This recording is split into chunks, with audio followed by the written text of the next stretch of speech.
ଆଜିର କବିତା ଦେବୀ।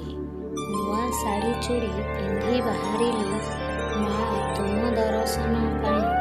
ଭିଡ଼ ଭିତରେ ବି ଦେବ ଦର୍ଶନ କପଟ କରିବ ନାହିଁ। ଅଧିକ କିଛି ମୁଁ ମାଗିବିନି ଆଉ ମା ସବୁ ତ ସାରିଛ ଦେଇ। ମାଗିବା ଠାରୁ ବେଶୀ ଦେବ ବୋଲି ତୁମେ ଦେବୀ ନାମକୁ ବୋଲାଇ।